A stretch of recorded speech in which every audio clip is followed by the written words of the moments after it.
What's going on, everybody? It's Sean and Ev with SEVelocity here. I'm Ev, he's Sean. Sean, you got anything to say to the people before we get straight into it?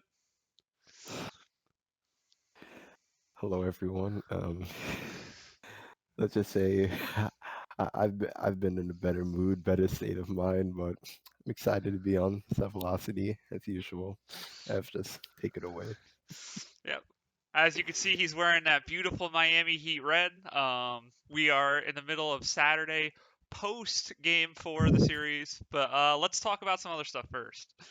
All right, so I think the first topic we wanted to get into outside of the playoffs was the instead of fan appreciation, but the fan disrespect this last week. There's been multiple occasions coming from Knicks fans, Sixers fans, and Jazz fans. Did you want to talk about a specific one first? Yeah, I think the first one we should get into is the Knicks incident. Because to me, that one was the most egregious incident because we're still in the tail end of a pandemic and we're wearing masks to prevent body fluids from coming from us transmitting to another person. And a fan goes out of their way to take off their mask in the arena to spit on Trey Young. Like, I mean, maybe people may say this is being over dramatic, but in a way, you could look at that as attempted murder, perhaps. Like we don't know, maybe that we don't know if that person was vaccinated or not. Maybe they could have tested positive for COVID. Who knows? But regardless, in the middle of a pandemic, even even as pandemic aside, you go and spit on somebody? Yeah, Like no. pandemic or not, I'm taking major disrespect to someone spitting on me, and Yeah. it's aggravating to see, especially as a Knicks fan, because the first thing that's going to come to the players' minds and to outside fans from outside the Knicks is, wow, that's how Knicks fans act, and that's not true. But there's plenty of people who are going to take that away, and for one person to ruin it for the rest of the fans is disappointing. Hmm. And then we got to see Russell Westbrook get showered in popcorn by a Sixers fan. And, there's been plenty of interactions with Russell Westbrook and the fans. Well, the fans and Russell Westbrook, not Russell Westbrook necessarily, because he's not necessarily always labeled as the good guy when it comes to outside fans. And, from his perspective, I think that's hard to deal with because when you're looked at as the villain, it's very easy to have multiple occurrences like that, whether it be something there or in Utah or anywhere else. There's been so many occurrences with Russell Westbrook and fans where the fans, do something extremely disrespectful. Honestly, I really love this reaction to like he was ready to go run up in the stands. Now we all know in terms of the legal aspect that would have never ended well. Like he would ultimately be charged with assault. Bring back But that Ron Artest yeah, play. yeah. But legal aspect aside, I would have really wanted to see him go up there and snuff that fan. I agree. Like 'cause like it's just ridiculous. Like people think just because you're buying tickets to the arenas, it's like they have this mentality. Oh, we're buying the players. We're entitled to them. Like no, the players are not pieces of merchandise that you're just watching um entertain you. Yeah, you pay to sit in the arena and watch them exhibit the talents they refine over the years through hard work, dedication, and training. But you're there to spectate, cheer them on, even boo them if you want, just to make it overall more engaging and a fun experience. But bottom line is they're people too. They're there at work. That I'm pretty sure on your own jobs, like in an office, even your managers have no right to be putting their hands on you, throwing stuff at you, or assaulting you in that manner. So I don't understand why fans feel like it's okay for them to do that. The bottom line is this: they also feel protected in the arenas because they know the players are celebrities. If they retaliate against the fans, that will blow up in the media and tarnish their name, their reputation, and whatnot. And the fans will walk away unscathed. But if they were to ever meet these players out on the street, we know for a fact, first of all, they wouldn't say half of the crap that they do in the arena, but more or less take action against them like that.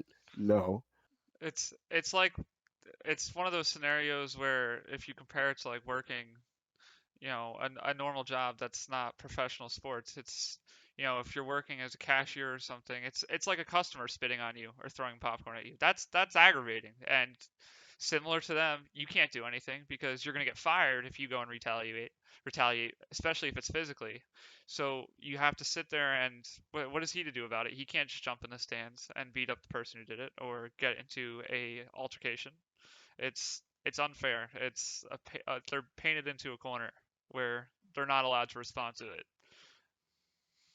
And I hope that every one of those players or fans was banned, and I hope that they don't get another chance to go into that arena, whether it be for basketball or even a concert.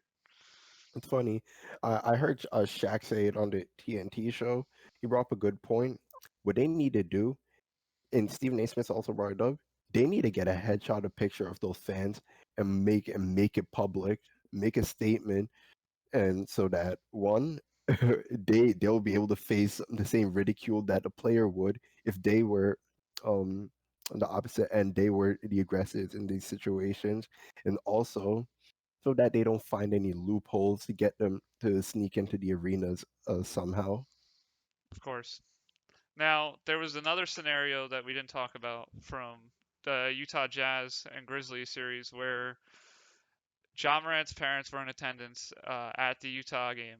I think it was in Utah, and there was a bunch of fans that were yelling, or a few fans, I shouldn't say much, that were yelling racial slurs to John Morant's parents. And I don't know if it was referencing John Morant or if it was referencing them, but either way, I mean, it's unacceptable. And that's not the first occasion we've had with Utah specifically, too. I mean, I know Kyrie said there was problems in Boston, too.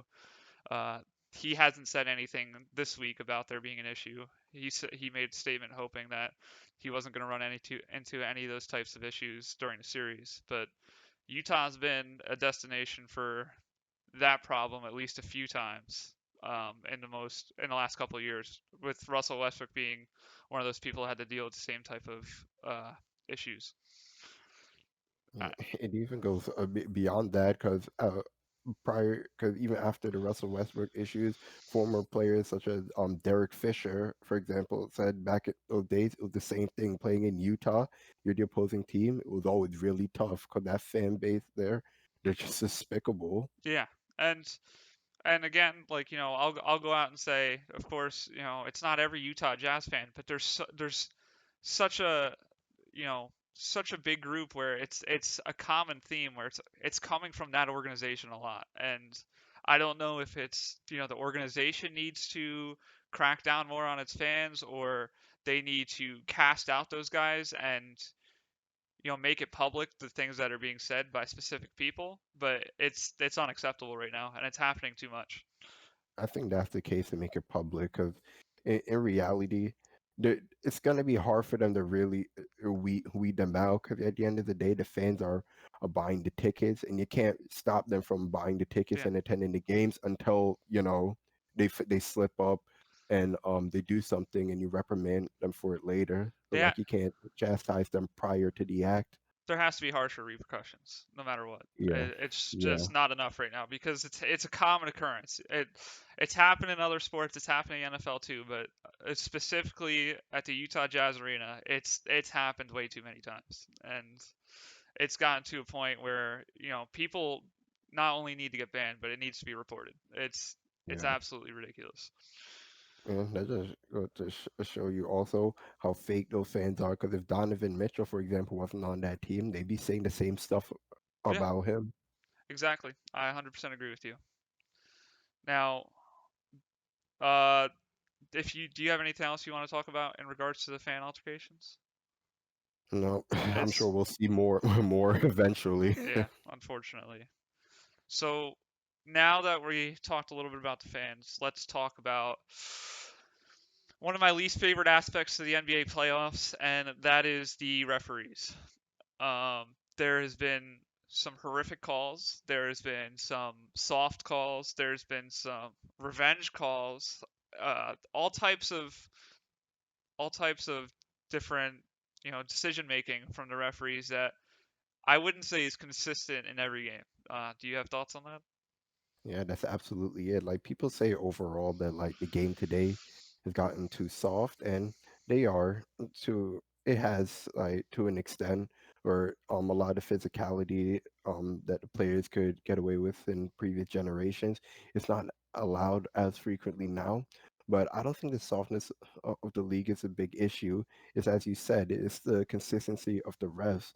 That's why it's funny people like to jump and say, "Oh, LeBron cries too much these calls," and now they're saying the same thing about Luka Doncic. Oh, the players complain too much. Like part of it isn't necessarily that every time they feel a stroke of contact, they think the foul should be automatically called. What's frustrating for them is when they see the refs call certain fouls for some players, but then they're not getting the same officiating, or they may do it for some teams but not for other teams. Or it might be you might officiate the game in a certain way on some nights, but then on other nights, it's a completely different ball game. So it's just frustrating for the players.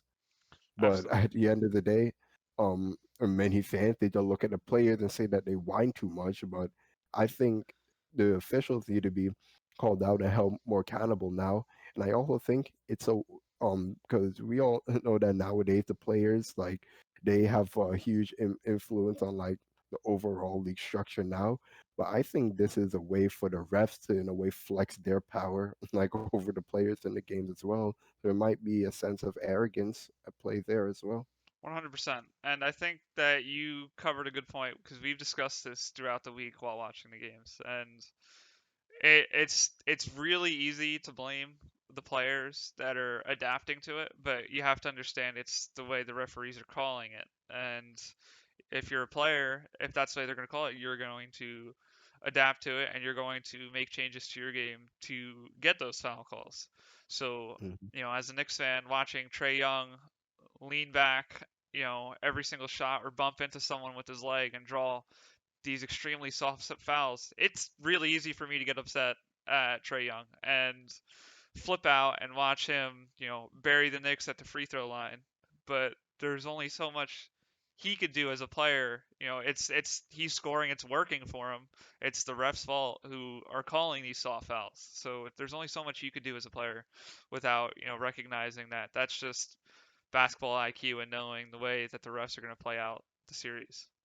It even goes a bit beyond that too. Like back in like 2018 and 19, when James Harden was doing that double step back a lot, which everyone who knows basketball can see is clearly a travel. They even interviewed him about that, saying it's a travel. They asked him a question like that. He sat there laughing. It's like, "What, you expect me to tell on myself?" But again, right there, it's on the refs. If the refs were calling the travel on him, he wouldn't do it. I I cannot stand the fact that there's so many travels almost every possession in every basketball game, at least in the NBA, that's not called at all. I don't Yeah. know what's changed because there's been these moments too where guys will pick up the ball with both hands, like as they get the inbound, and then they'll go to dribble it again, and it's not a travel anymore. It used to be a double dribble or considered a travel. Now neither is called, and there was a clip with what was it, Russell Westbrook a couple years ago, who walked straight down the court and he didn't even dribble the basketball for a couple seconds, and Yeah, they didn't even call it until someone, I think Steph, started yeah. yelling. Yeah. Stephen Clay started jumping and pointing. There was also the incident with who was it, D Wade, the Miami Heat, a couple years ago. It's just there's so many play calls that have been blown by the refs, and there's been a lot of soft contact too when rebounding, like for the big men, and Mhm. I think that's made it hard for big men to play. I guess the term would be bully basketball, where they're using their physicality to get rebounds because they're getting called for a lot of fouls, whether you know over contact or over the back, and it's being called way more than usual. And it's hard for guys like Jokic and Embiid to dominate as much because that's being called on a consistent basis. It's also a big impact on the perimeter as well. Like a big reason why the perimeter shooting nowadays is like prolifically, statistically more efficient, more effective in this generation is because a lot less contact allowed for like perimeter defenders. Like it's a lot harder to be a perimeter defender nowadays than it was in previous generations because you can't. They have to limit how much contact they have on the players. Like if anything on the perimeter, you can't touch a guy at all. Like not in the slightest. And when you're up against like sniper like Damian Lillard, Steph, like if you give them like breathing room, it's going to be easy for them to like get up shots. But if you're able to rough them up a bit, obviously not run up and push them and stuff, but if you're able to like body them a bit and really play up close on them and close in that breathing space, like it'll one. I think the overall efficiency of the numbers would go down, but also it would just be more fair. Like, if anything, the perimeter like it's really biased in front towards offensive players nowadays than defensive players. I would love to see what the old Pistons would do in today's league. Oh yeah, I think that you would probably have half that team foul out by halftime. yes sir. So, with that said, we covered fan disrespect and referee basically disrespect and the way that they're calling things. Let's talk about the playoffs themselves. So we've had predictions, we've filled out our bracket, and we got to talk about the disappointing refs. So now we get to talk about a disappointing team, and that is the Miami Heat. So first team eliminated. If I'm not mistaken, you had Miami in 7. Yes, I did. So our first official series in the books here. Yeah, but I'm also glad that it's also on the air that I did elaborate on that. That if because one a game 7 is essentially like a coin flip, Yeah, but I said if the Bucks were to come out on top, it would be a sweep. I did you predict did that. call that. You had more confidence in my guys in that event, but yeah, honestly, when I saw what happened in game 1, I just had such a bad feeling because we went into overtime and barely lost like by 2 points. It took a Chris Middleton heroics like in the last like what was it 3 seconds of the game to hit that crazy shot. Like Chris Middleton really came alive in this series. Now, I will say this: between last year and this year, the Miami Heat team they essentially stayed the same. Nothing changed for them. But the Milwaukee Bucks they got significantly better. In Bubble acquiring. team. Yeah, okay. Yeah, that would be the case if they had Drew Holiday last year. Then I wouldn't be able to refute that. But I'm pretty sure Drew Holiday is a huge upgrade from Eric Bledsoe as your primary ball handler. But yeah, I'll even admit I knew that Holiday was going to make a big impact for them, but I thought it was just going to be more so on the defensive, and I underestimated how much of an impact he would make on their offense. Like this Milwaukee's offense this year, it was completely different from last year. Last year, Giannis had the ball in his hands every single play. Everything was going through him. Middleton would help him off the ball a bit, but it was primarily Giannis initiating everything, which is why they were able to wall off the paint and cut off his driving lanes. But this time around, it was a different dynamic having Drew Holiday, who has experience of being a primary ball handler. I still don't consider him like a pure point guard. I consider him more of a shooting guard, but he has really effective playmaking abilities. And given that, it allowed Giannis to operate more off the ball, focus on getting himself open, screening for other guys, and playing down low to crash the offensive rebounds, which the Heat they really struggled with because they're so small. Our starting center Bam Adebayo is 6'9". Like they were too small. We could not get rebounds, and with Holiday being a primary ball handler, Chris Middleton could focus on like getting open, being a spot up shooter, and also shot creating if need be. And then when he does have the ball in his hand, he showed a new level of assertiveness and consistency in this series. And Giannis, in a way, as an offensive option, You could even say almost just decided to be the third option in this series, letting Middleton and Holiday work on the perimeter while he backed them up down low on the glass to grab the rebound and get the putbacks. And then when he does bring the ball out to perimeter to drive, because the wall isn't there, it was much easier for him to get inside. That was a huge problem. And then on the other end, defensively, Holiday, like I said before, I think personally he's the best perimeter defender in the league, and it bothered Jimmy Butler and Goran Dragic a lot. They weren't able to get those easy driving lanes to the basket. They were picking up the dribble a lot, and so a lot of their passes were thrown off too. A lot of turnovers that he forced. Even Middleton, to me, he's stepped up a lot defensively. And then when they are able to break down the perimeter, Giannis and not Jokic, Lopez, they held the fort down in the paint. Like the Miami Heat, if you look back, I'm pretty sure.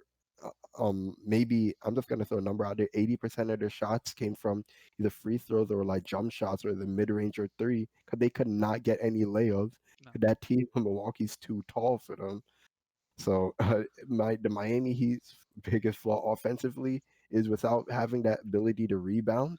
Their margin of error was much smaller than the Milwaukee Bucks. So every shot that went up, it essentially had to go in for them to be able to really stay in this series. I think that this series was a matter of Milwaukee adjusting more than Miami blowing the series. I Yeah, think that they made. I think it was almost a blessing that Giannis was not MVP this year or not as much as consideration as MVP. I think that it took the pressure away from him.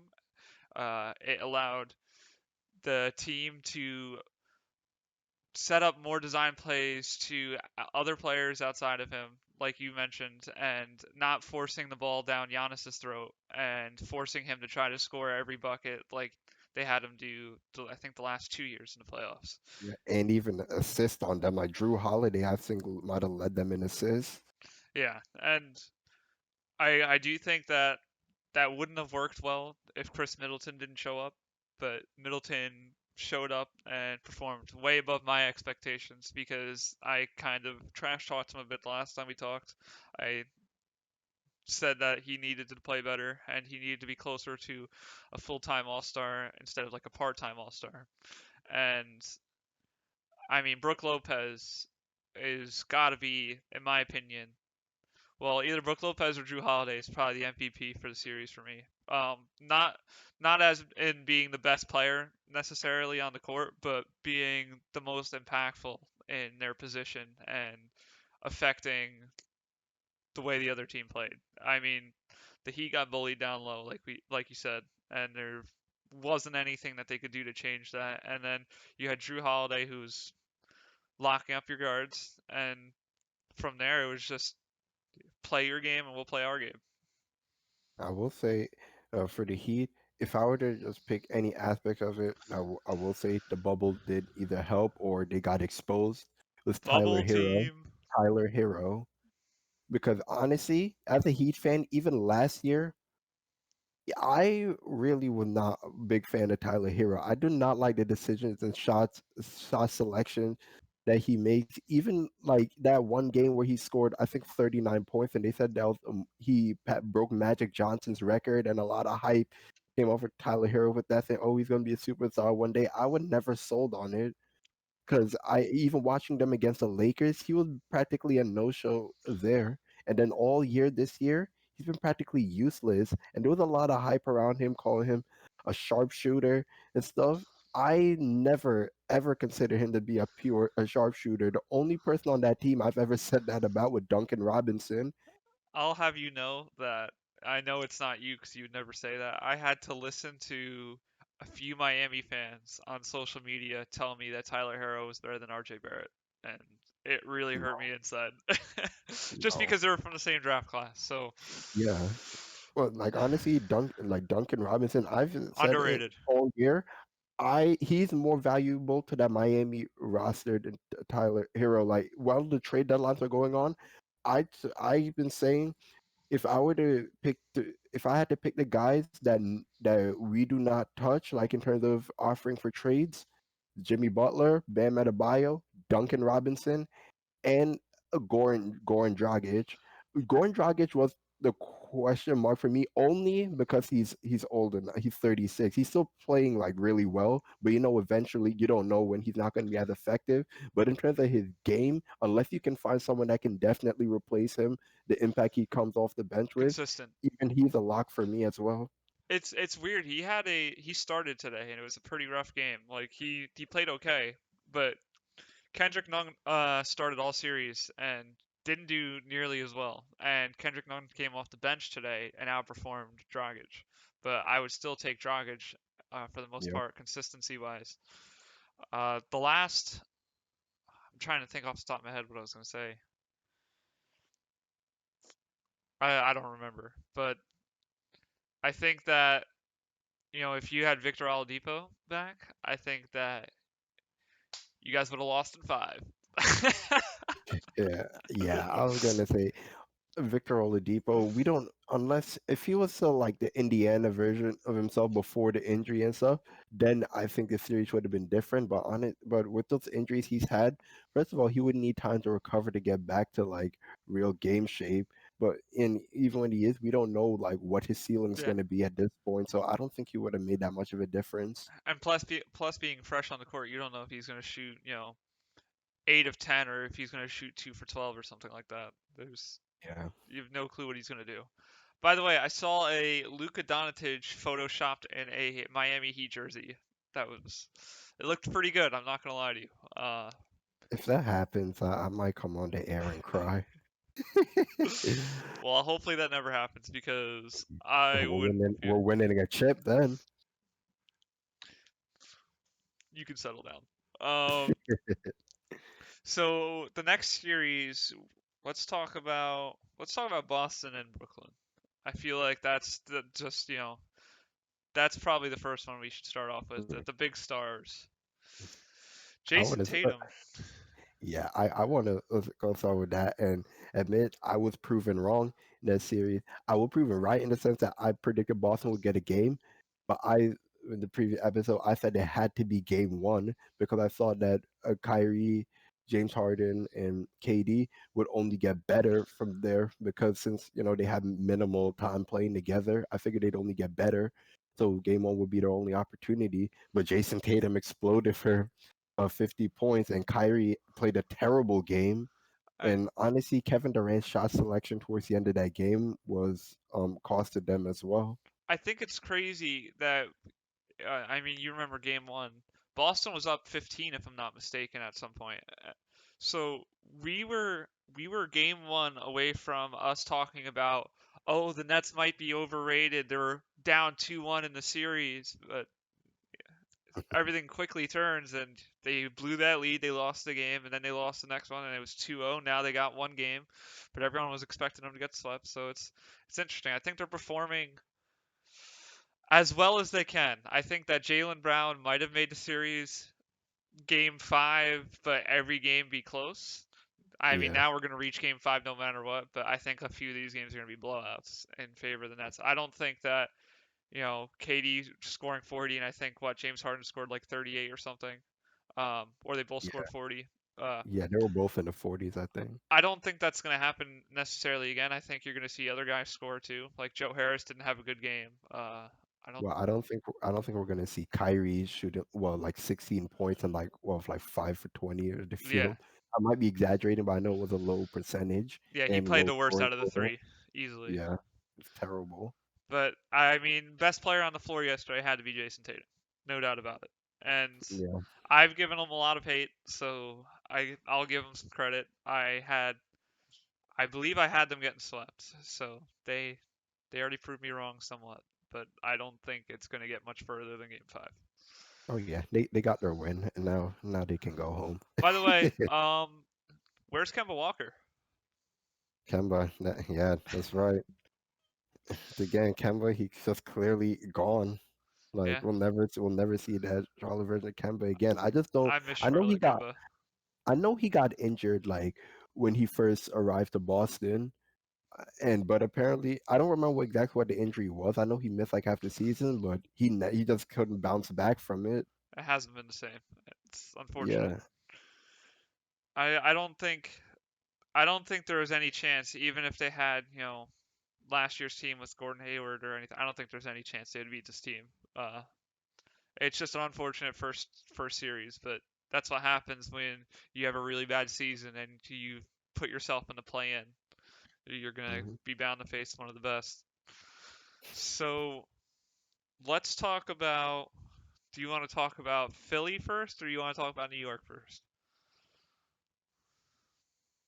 Uh, let's talk about Philly. Get that out the way. Like, I mean, there's not really much to say.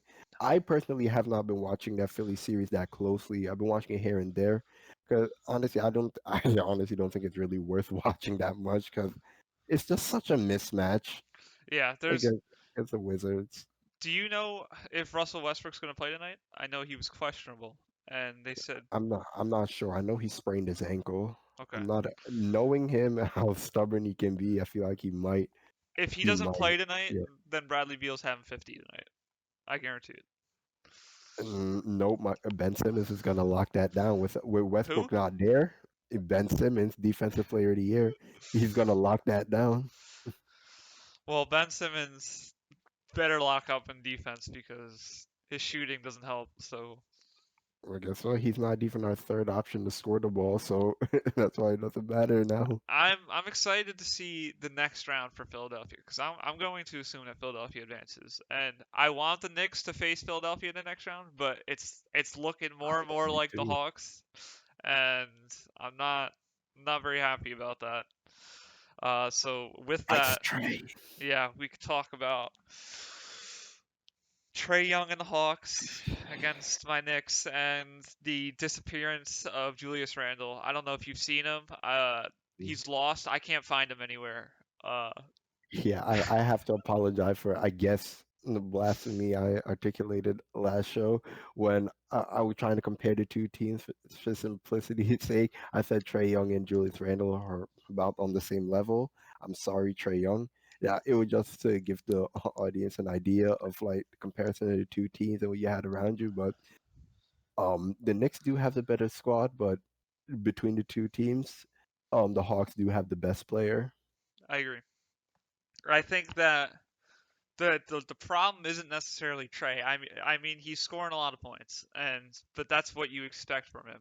I think the problem is guys like Bogdanovich or you know Hunter, Yeah, even the three ball. even John Collins. I know he had zero the other day, but he's not a guy to be slept on, especially when Julius Randle is not showing up in the series. He's one of those guys that can give you 20 on any given night and give you 10 rebounds. Very capable power forward, but I think the biggest problem outside of Trey Young is the 3-pointer from like Bogdanovich and Hunter. I mean, Bogdanovich has been wide open on these ball movement plays from the Hawks on a consistent basis to the point where it's hard to watch him catch the ball and shoot it because 9 times out of 10 he's been making it, and I think that's been one of the biggest killers for the Knicks, along with forcing Derrick Rose to be completely alone on offense. They're afraid to score. They're afraid to shoot the ball. We saw in game one when uh, D Rose hit a shot with 7 seconds left. Uh, they had 30 seconds on the shot clock going into that play, and I think the ball was passed at least 4 or 5 times to every player. I'm pretty sure on the court at the time, and not a single one of them wanted to take the shot. And then it went right back to D Rose, and he dribbled in because I think he realized that no one else was going to be willing to take the shot. And luckily he made it, but we still ended up losing the game. So while I appreciate the not being selfish with the ball, I think it's time to start being selfish and maybe find some shots and you know keep your confidence up because you can't just keep passing the ball forever. There's way too much kindness on the court in regards to passing. Except for Julius Randle, though. With Yeah, he Julius needs to Randle, stop shooting. he needs what he needs to do is settle down. Like I feel like when he had the ball in his hand, because he's just forcing out so many bad shots. I feel like he's almost hitting the panic button, like saying, "Oh, I need to just throw up the ball and make something happen. Like make something happen with playmaking. Yeah, Get in the post, scan the floor, assess it, look for the backdoor cuts. You guys have shooting. You guys have Rose. When Rose is out there, your primary ball handler, he can dribble, penetrate. If you need to reset a play, set it back to him. But when you're in the post, look for those other guys cutting, because the fact that you're not doing that, you're drawing double teams inside and making shots more difficult on yourself. I think that Julius Randle is looking at himself as the best player on the team, which he was for most of the year, and he's feeling like, okay, I need to score 25, 30, so I need to put up these shots. But he's Mhm. getting to a point where he's shooting them out of the game. Yep. And I would love to see what RJ Barrett's doing because he's also disappeared. I know he's young, he's got a lot to learn, but put up shots, build yourself a rhythm, even if it takes some time for you to warm up. You can't just play scared. These, Yeah. you know, while I want Randall to shoot a few less shots, I want the other guys to shoot more shots. You need to build confidence to get into a rhythm, and if you don't ever build yourself into that rhythm, you're going to get blown out. It's just not going to work. And Derrick Rose, he's just being a perfect example for them of like how he should play. 'Cause he's been through so much in his career, and like some people even just given up on him in the league. He's obviously garbage now compared to what he was and what we expected him to be comparatively. But in the bigger picture, he's still a very valuable NBA player, and I he's still showing the clutch gene that he had because he's elevating his level of play right now. I think that garbage is a strong word. Um, I Compared know to I know what you were MVP, saying too is yeah, MVP level. yeah, I I said comparatively garbage, comparatively, but objectively, he's a very good NBA player. I think Probably that maybe a top 10 point guard in the league. I think that he's currently playing better now than he did last year and the year before. I think Yeah. that I think that he's Mhm. playing his best basketball at least from the last 5 years. I think Since he was on the has Bulls. something he's playing for also. Like now he's in a situation to actually compete in the playoffs and all of that. So I feel like there's a bit more of an incentive drive to him now. And I think he's also just excited with the team and like everything that's happening right now in Madison Square Garden in terms of the roster. I think he's a top 10 point guard. Yeah, I definitely agree. I think that he's finally getting the recognition for it because he was coming off the bench, but now because they were worried they were putting caps on his minutes, but now you're at a point where you can't. He's telling everybody he's like, let me play because we need it. Clearly, no one else is showing up, so now they're letting him play 35 minutes, and he's been able to handle it. I hope he keeps that up, but I wish that there was help because right I now just there's none. I just don't want to see any dunks from him. No, no. No, no dunks. Please, Derek. We don't want you to dunk because we love you. I I That's think why. he's I think he's a better shooter than he was when he was in Chicago.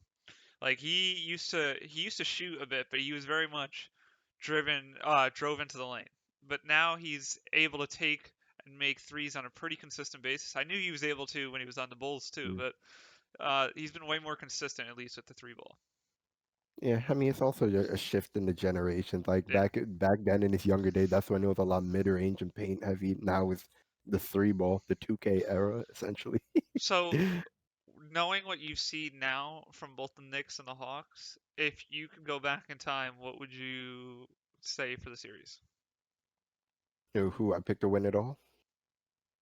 Honestly, just so everyone knows, I'm actually rooting for these Hawks in this series, but I still feel like the Knicks will come out and win. I think I originally said, what was it? Maybe Knicks in five, I might have said, 5 or 6. I could actually see this going to a game 7.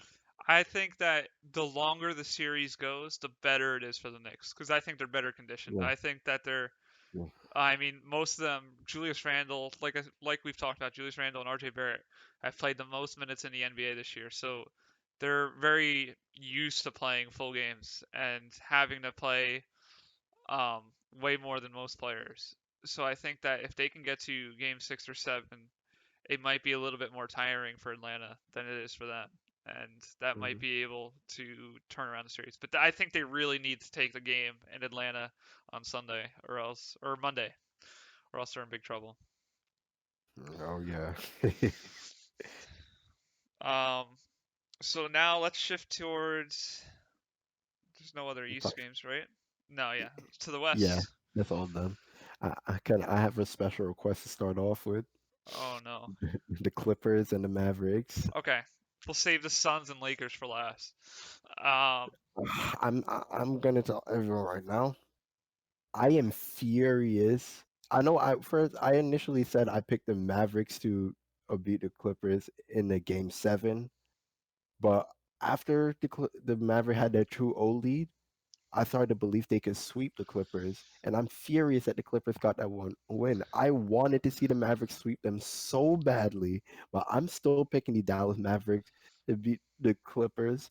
Honestly, what they're 2-1 right now, so scrap game 7, Mavericks in 5 games. These Clippers, they're exposing themselves.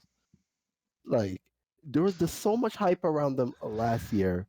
The dogs on the team, the Lakers can't handle them. All of that talking, but they've had nothing to show for it. Like they were exposed last year in the bubble. Like they're even being exposed now. Like this Clippers team, they should be more dominant than that they all year should be. long, and even now in the postseason. No one is scared of them. They should be. Like, But I think yeah, that no one is scared of them. I think Luka's playing more like a monster than they are performing below expectations. Because Luka's playing really angry basketball. Like you could see, he's very animated on the floor. He's But we more, saw this from him last year as well. Like he's yeah. honestly doing exactly what we saw last year too. I think that there needs to be, a little bit of recognition from this Clippers win the other night because Yeah. the Clippers have looked very flat-footed the last few games, but this most recent one, they made a subtle change where they Pat Bev was getting 25 minutes a game, and I believe Rondo was getting 15 minutes a game. Yeah, like that was ridiculous. Rondo's now got 28 minutes in game 3, or close. I think he was like 25, 28 minutes. And he had 9 assists if I'm not mistaken. Or the last I Oh, checked when I was watching the game, he had 8 assists. So I think he got like one or two more after that. But my whole point mhm. is he's on the floor way more now, and I think that made a massive difference when they were playing because they missed him Absolutely. drastically, and now he's distributing the ball to guys like Kawhi and PG, which I think will definitely make the series closer. Yeah, and I think, and to your credit, you've always said that Tyronn Lue is overrated coach. Um, and like honestly, I think this is really, really showing it. You have one of the greatest playmakers ever in Rajon Rondo. You acquired him on your team For a reason. because, yeah, and because you lacked playmaking. Kawhi and Paul George, they're shot creating forwards. They're not point forwards like a LeBron James or even Luca, if you want to call him a point forward. Like they're scorers, but they don't have that impact on the guys around them.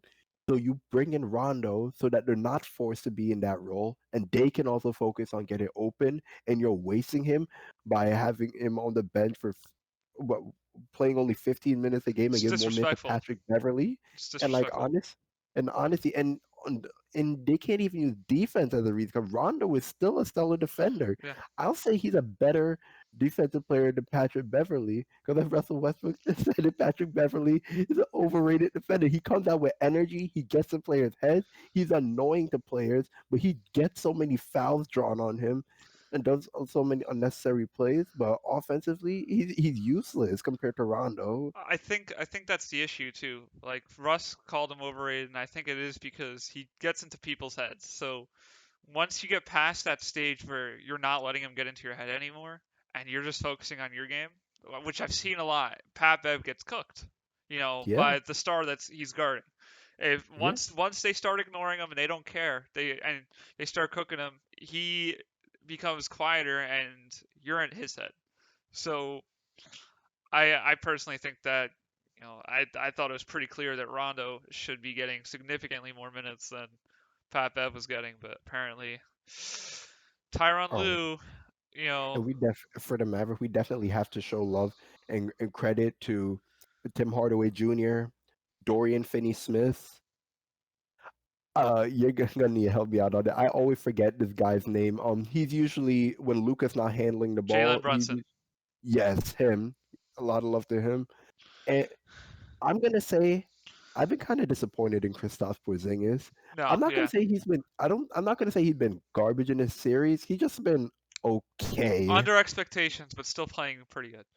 Um, Yeah. I think that Tim Hardaway and Jalen Brunson have been massive reasons why, outside of Luca, it's not just Luca. It's not looking like the Trailblazers, the last few years where they have to watch Dame score 50 and lose. Like that's not what's coming out of Luca. He's getting help from Tim Hardaway and he's getting help from Jalen Brunson off the bench. And I think without that, Yeah. I think the Clippers would have probably won two or both games, of the ones that they lost. But that's also a tribute to the to Luca playmaking, cause the situation he putting them in, like he has this such insane court vision that credit to these guys for moving around and knowing and running through the sets and working with Luca. And but Luca trusts them, which is very good. He when he kicks out to them, they make their shots. Like Tim Hardaway, I mean he could always hit the three ball, but I think back in his Knicks days and like wherever he was before that as well, he was never like really a sharpshooter. But now he's really looking like a pure sharpshooter. 100%. And it's just been a privilege to watch him develop. I mean, it was incredible how skilled he was coming into the league, but the fact that he's only been getting better has been a treat to watch. And he's Hmm. so young still. I also want to get this off my chest, and you're hearing this right here on SEVelocity. If the Dallas Mavericks win this series, Luka Doncic is a lock top five player in the NBA for me. I don't know. We can talk about who our list is like later on if it happens, but I'm gonna say this: whatever the list is, whatever spot people are gonna have Kawhi at, Luka's taking that spot. I Now, think it's fair what at if the this point. Clippers win? If the Clippers win, I mean, all right, well, Kawhi will keep his spot in the top five, but I think Luka definitely gonna be higher in that top 10 category for sure. I think that Luka is going to be better than Kawhi regardless of the series. Yeah, the thing is, it's funny because well, Luca, we can definitely say that. I think Luca's a better offensive player than Kawhi. He's a more valuable offensive player, but we know that there's such a landslide in their defensive Yeah, abilities. So if all right, if we see a change in the series in Kawhi's play, like him really dominating like on the defensive end, and that really impacts the win, I think we could still kind of have to give it to Kawhi, but we can no longer say that Kawhi's out of Luca's league though. that's Luca, like he's shown, he's on that level. that's fair. So we'll say he's scratching on that door of the top five category. All right, so let's talk about the Blazers and Nuggets next. Um, this is an interesting series. I think that if we talk about the most entertaining series from both the East and the West, in my opinion, right now, I think it's both the 4 and 5 seed game. So like I think it's the Knicks and Hawks. That's not even my bias. I think it's just the competitiveness and the hate that the Knicks fans are giving Trey Young. I think that makes the series really intense. But I also think that it's the Mavericks and Clippers in regards to the series has been mostly close games, but Luka's been playing above and beyond too to make sure that they're closing out those games. But now that the Hmm. Clippers took one, there's a chance that this is going to be potentially a really entertaining series and a really entertaining end. Um, Hmm.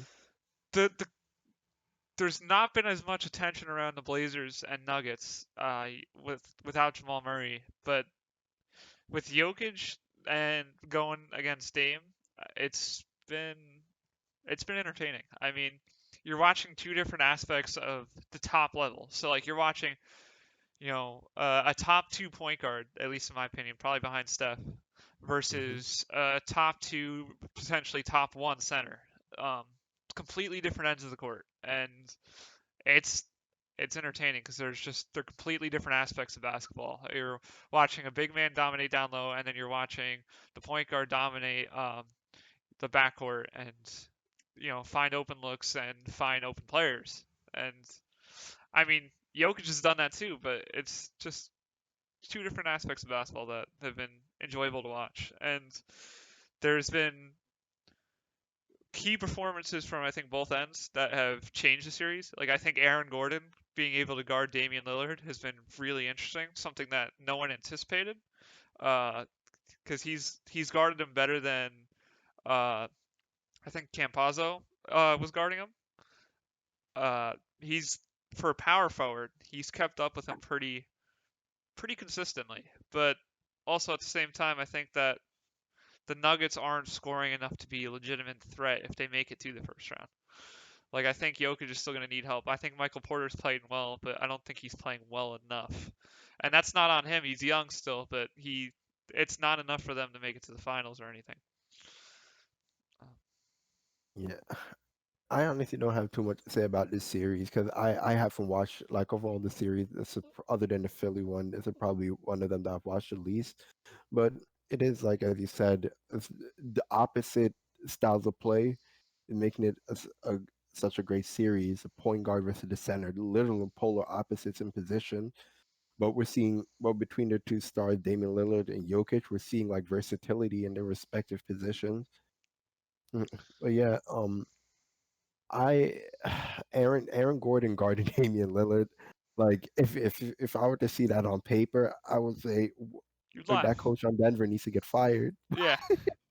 but but yeah, you're right. It is interesting. I think part of it is the athlete that Aaron Gordon is. So like he doesn't have cement feet. He can move around Yeah. quickly, and like with that height and length, I mean, to stop a sniper like Damian, like anything helps like on the defensive end. So I guess he's forcing him to take tougher shots. And as I said, I'm going to defer to you a bit. How would you rate CJ McCollum's performance in the series? Uh, I think he's done all right, but I don't think he's done enough. I Okay. So would you say him and Michael Porter Jr. kind of cancel out in their contributions? e, I think that I would still take CJ McCollum over Michael Porter, but I don't think that McCollum's giving him enough. Like Okay. he's capable of more, and everyone knows that. I think that other people deserve shot. Like Nurkic has been put into a rough scenario. I mean, you're forced to Mhm. guard Jokic. What more can you expect? But he's played, in my opinion, above his expectations. I expected him to get Oh yeah. absolutely wrecked down low, but he's been getting a lot of rebounds at least. I think, Yeah, he's actually a really skilled all-around offensive big. Like, if anything, you can almost say he's like a poor man's Jokic. He's like yeah, a tear down. If Jokic is the MVP level, Nurkic is a All-Star level. yeah, he's a great rebounder. And then watching, I it's not my bias as a Knicks fan, but watching Carmelo Anthony, he's played a pretty key contributor, at least in the scoring aspects for the Blazers. Scoring at least 10 to 15 every game, sometimes 20. That's been, I think, extremely important because it's coming off the bench too. You need guys scoring off your bench, and as a non-starter, I think that really helps bring fire to the bench's scoring. And I think that's something that right now the Nuggets lack with their depth. But it's a fun series to watch. I enjoy watching Carmelo play. It's weird because he was out of the league at one point and now he's here. He's playing pretty good basketball. Not necessarily top tier, but the the players around Dame and Jokic have been intriguing because they're not normally guys that are in the spotlight. So like watching guys like Nurkic step up or Michael Porter, even Aaron Gordon defensively, it's intriguing to see guys develop from a playoff matchup. So with that said, let's talk about Donovan Mitchell and the Jazz versus the Grizzlies. I'm gonna say we were both right on this one in a sense. My reservations for picking Memphis with Utah was because I said you take Donovan Mitchell out of that lineup. While Utah does have a solid team, Donovan Mitchell is that piece that really makes it all work and maximizes everything around them. And like when he wasn't there, like Memphis. I don't remember what the score was, but I think was it a blowout?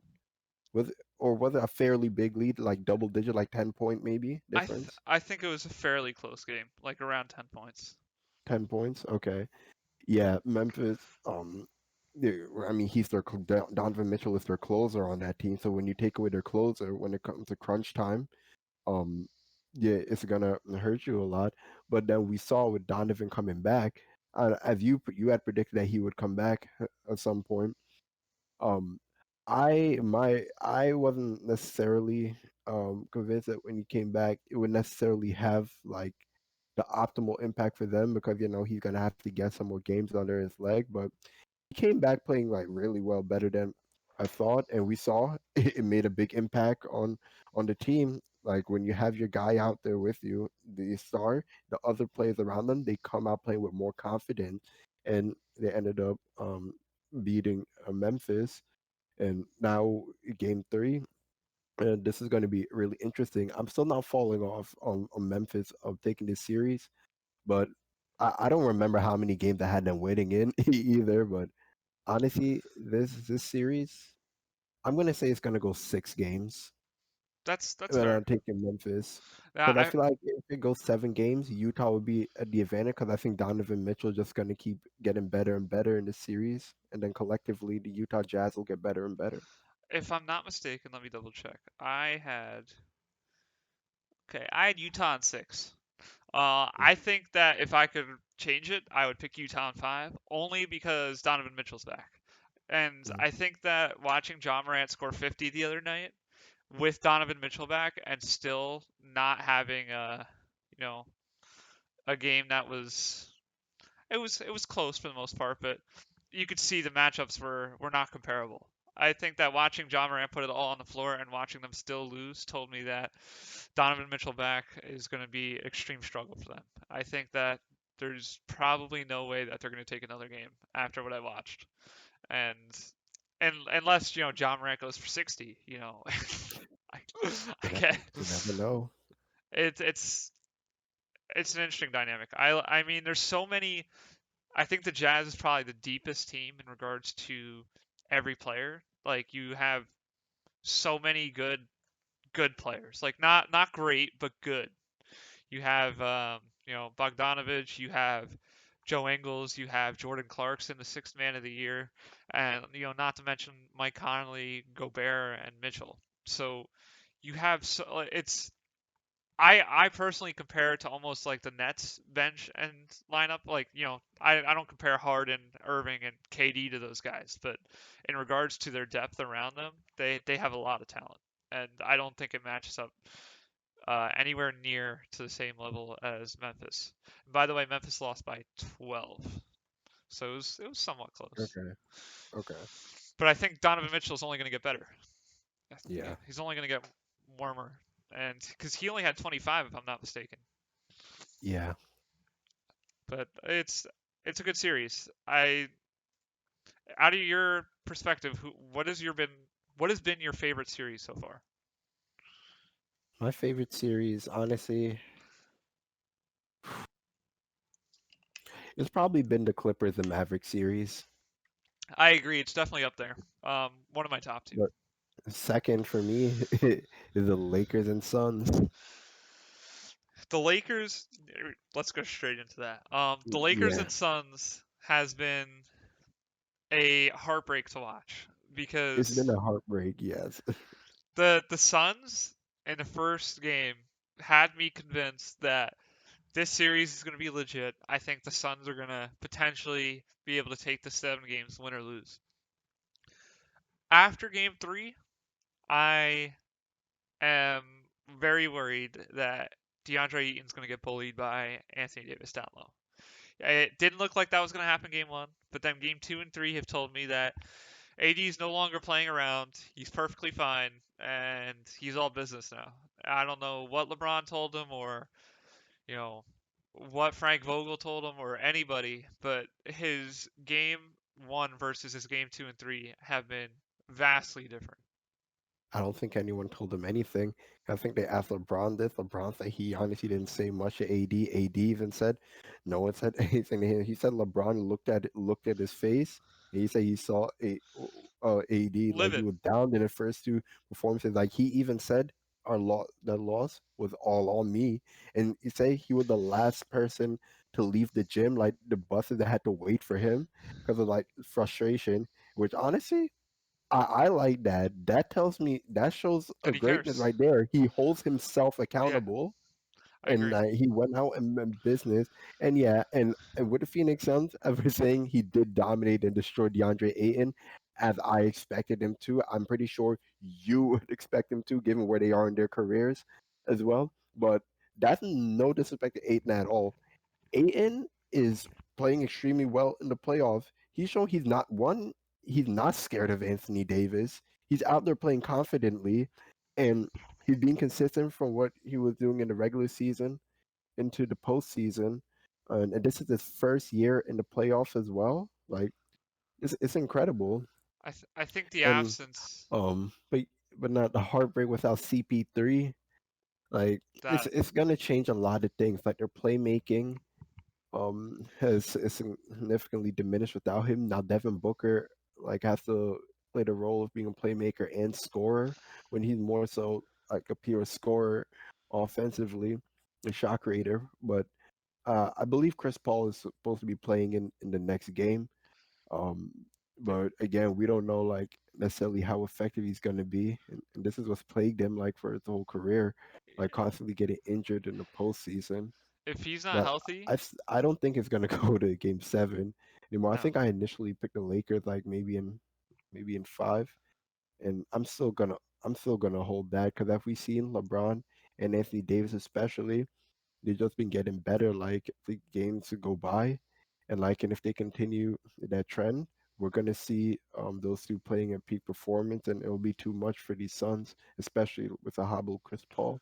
So in regards to the Suns and the uh, the Lakers, I've preached this 100 times over that it's an unfortunate matchup because I think they're both top tier teams, just facing off each other in the first round. But if I had to repick the series based off of what's happening now with Chris Paul being hurt and everything, I would pick the Lakers in six. I think that the Suns are going to win. I had the Suns in seven. I think that the Lakers are going to win the next game at home in the Staples Center, and I think that the Suns will take one more game at home before they lose game six in LA. But it's difficult because I mean there's no Chris Paul, and whether he's actually on the court or not doesn't mean anything to me because he's not fully healthy. He's not playing like himself. He's not playing like the Chris Paul I projected him to play as. So it's a completely different dynamic. It's a huge void. Whether DeAndre Ayton and Booker play really well, I don't think it's going to be enough because the Lakers just have enough depth in guys like Schroeder to close out the series. Which, by the way, that was a dirty foul by Booker on Schroeder, where he shoved him. Um, it's the series is over Yeah, if everything stays the way it is. I did get scared though when I saw Anthony Davis's knee jerk though, Yeah. because we know that guy's like glass. It, if I had, you know, one game that we could or one player that we can get fully healthy in the playoffs, it's 100% CP3 just because I want to see the Suns go far. But if they can't have healthy CP3, we can always call back Steve Nash and have him quit the coaching position with the Nets and just play a couple games with the Suns. Oh man, no, Steve. I don't think he'll do that. He's in his best situation to get his ring. So are we still on the same boat that the Nets are going to be in the finals in the other regards? Most likely event, yes, but I'm still picking. I'm still calling Game 7 between the Nets and the Sixers, Oh, and I'm rooting for them Sixers. And fun fact, I don't know if I told you this before, Ev. but the Wells Fargo Arena in Philly, they approve 100% occupancy for fans. So if that does happen, and they do go to a game 7, just in case if Sixers do lose, I will be in attendance for that game. I don't care how much the tickets cost. I'll take the cheapest ticket there at the worst angle. I will be there to watch. And then if they do get to the finals, I'll be there again for at least one of those games. More people to throw popcorn at the players. I'm not a player hater. I love the players. I hate all organizations, New York Knicks, but that's it. Whoa! You can't trash talk James Dolan. Um, no, All awful. right, he takes care of his haters, but he's terrible to his fans. I agree. I 100% agree with you, and Yeah. I think that he's going to get a front row seat to the Knicks losing the series at the rate we're going. Still a Knicks fan, still have hope that Derrick Rose is going to drop 40 the next 3 straight games and send the Hawks home. But man, it would be way better with Julius Randle actually playing. So And just so everyone knows, since my Heat are out of the picture, now it's all nothing with my home team, the Philadelphia 76ers, and just running through the six with my woes. just so everyone knows, if we lose the Knicks in the next week, gonna have to be riding the Bucks train or the Mavericks train from here on out.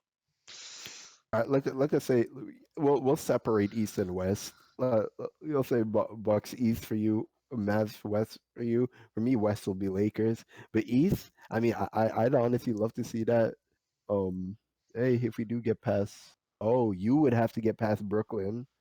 Wow, that's gonna be an interesting series actually next round. Milwaukee versus Brooklyn. Yeah, well, I think it's gonna depend on what Drew Holiday does against Kyrie slash James Harden, whoever plays Mm. point guard, and I think that Giannis versus KD will be interesting in itself if that's what they choose for the matchup. Um, You know, I think I think I'm gonna root for Milwaukee to win that series just because I want to. I think that we have a better shot of beating Milwaukee than we do of beating Brooklyn. it's actually a matchup we didn't think about as much before from the last episode, but the matchup's pretty interesting. Like you have Drew Holiday, who's locked down defensive wise against whether it be Kyrie or James Harden, whichever they choose to tag him with. I'm predicting Harden.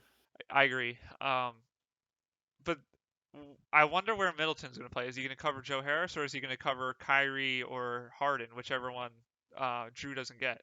And then I'm assuming, Mhm. or is he going to get KD? I'm assuming KD is going to be guarded by a Giannis, and I vice think versa. so too. Yeah. So if you have, like, I personally would have Holiday on Kyrie just because Harden's a little bit bigger, so I feel like Middleton might be able to handle Harden more than he would be able to handle Irving. But for all I know, they're going to have him on Joe Harris, and I get that, I understand that, but I would love to see Drew Holiday try to shut down one of the stars, and then have Middleton and Giannis versus KD and whoever the other person is that Middleton's guarding. I think that's another matchup that we need to take into account. It could potentially be a difference maker between Brooke Lopez and Blake Griffin. Brooke Lopez is going to bully Blake Griffin. You heard it here first. But what about the other end guarding him? Same thing. Blake Griffin has finally decided, since he's not on a terrible team, to only dunk the ball again. And if that's going to be the case, then Brooke Lopez is going to bully him. He better start to learn how to shoot again, because I don't think Brooke Lopez is going to have any issue down low against him. All right, I'm honestly a bit indifferent on that topic. Like, I really don't know how that one's gonna go. It's going to be a good series, and I'm excited for that one. Mhm. So yeah, and we can already just say Philly's a lock for the Eastern Conference Finals. Whoa! Eastern Conference Mm. final. Yeah, Eastern Conference Yeah, semifinals. Conference Finals. Ice Trey or Julius Randle is gonna end your series. Don't stress it. I got to see it to believe it. It's okay. How's Miami doing? Pat Riley's gonna be, playing Pursuing chess. somebody, some sort of star Yeah, player. he's gonna be playing chess, and he's gonna pull some crazy move. Yeah. Do you have any thoughts you want to end with? I think that's everything we wanted to cover today. All I can say is, of all of these series going on right now, for me, that Clippers and Maverick series is the most important to me.